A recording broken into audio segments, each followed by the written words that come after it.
இப்ப பார்க்கக்கூடிய அந்த புகைப்படமானது தாவேகாவின் கொள்கை பரப்பு பொதுச் செயலாளர் அருண்ராஜ் முன்னாள் ஐஆர்எஸ் அதிகாரியுடன் அவர் ஆலோசனை நடத்தியிருக்கக்கூடிய அந்த காட்சியை தான் பார்க்க முடிகிறது. பல்வேறு அரசியல் கட்சிகள், மற்ற கட்சிகளுடைய வியூகங்கள் உள்ளிட்ட பல்வேறு அம்சங்கள் தொடர்பாக செங்கோட்டையனுடன் அவர் இந்த பேச்சுவார்த்தையில் ஒரு ஆலோசனையில் ஈடுபட்டிருக்கிறார். செங்கோட்டையனின் வரவு தாவேகாவிற்கு ஒரு புதிய பலத்தை வழங்கி இருக்கிறது, கொடுத்திருக்கிறது, ஒரு செல்வாக்கை அதிகரித்திருக்கிறது என்பது உறுதியான ஒரு தகவலாகத்தான் நாம் பார்க்க வேண்டும். அரசியல் ரீதியாக இது ஒரு மிக முக்கியமான திருப்பு முனையாகத்தான் கருதப்படுகிறது.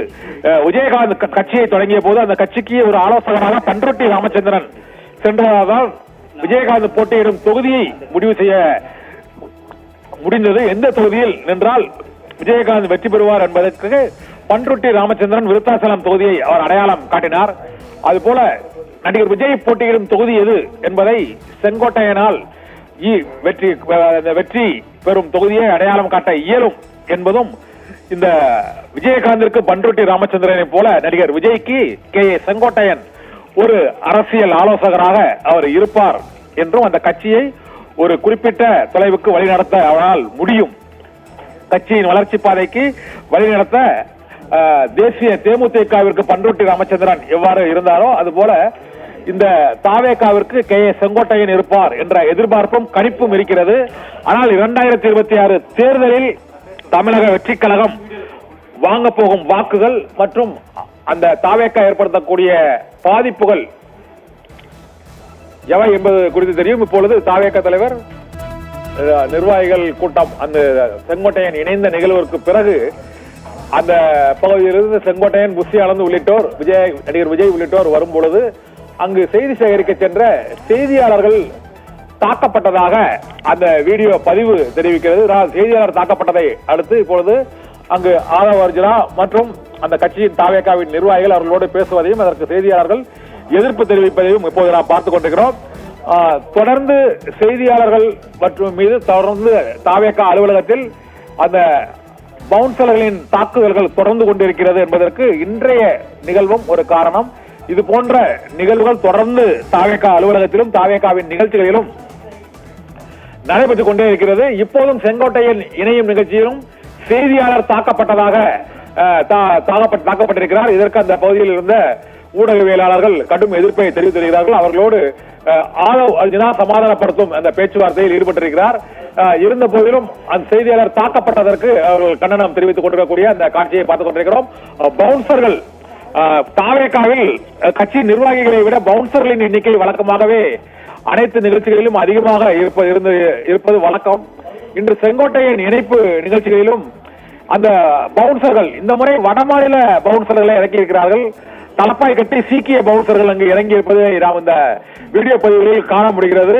இந்த சீக்கிய பவுன்சர்கள் தமிழ் பத்திரிகையாளர்களை தாக்கி இருக்கிறார்கள். இது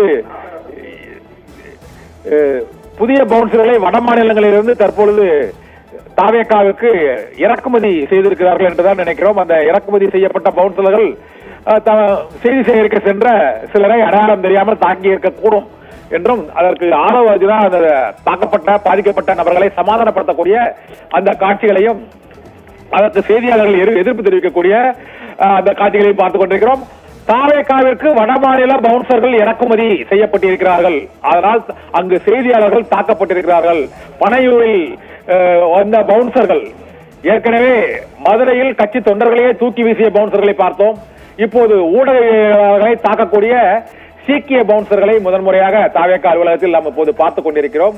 ஒரு முக்கியமான இணைப்பு நிகழ்ச்சியில் தாவேகாவின் இமேஜ் மற்றும் பலம் ஆகியவற்றை உயர்த்தக்கூடிய ஒரு நிகழ்ச்சியில் ஒரு கரும்புள்ளியாக இந்த செய்தியாளர்கள் தாக்கப்பட்ட நிகழ்வு பார்க்கப்படுகிறது.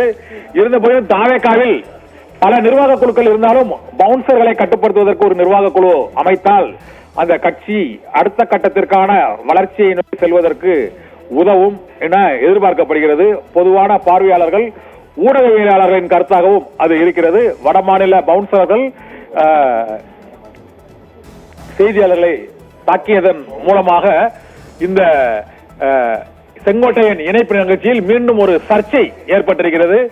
ஏற்கனவே பல்வேறு நிகழ்ச்சிகள் கூட்டங்களிலும் இது போன்ற நிகழ்வுகள் தொண்டர்கள் மற்றும் நிர்வாகிகள் ஆகியோர் வெளியேற்றப்பட்டது, தாக்கப்பட்டது உள்ளிட்ட நிகழ்வுகள் நிகழ்ந்த சூழ்நிலையில் இப்போது மீண்டும் இது போல செய்தியாளர்கள் மீதான இந்த ஒரு தாக்குதல் சம்பவமானது அதை ஆதவ் அர்ஜுனா உள்ளிட்டோர் அந்த செய்தியாளர்களை சமரசப்படுத்திக் கொண்டிருக்கிறார்கள்.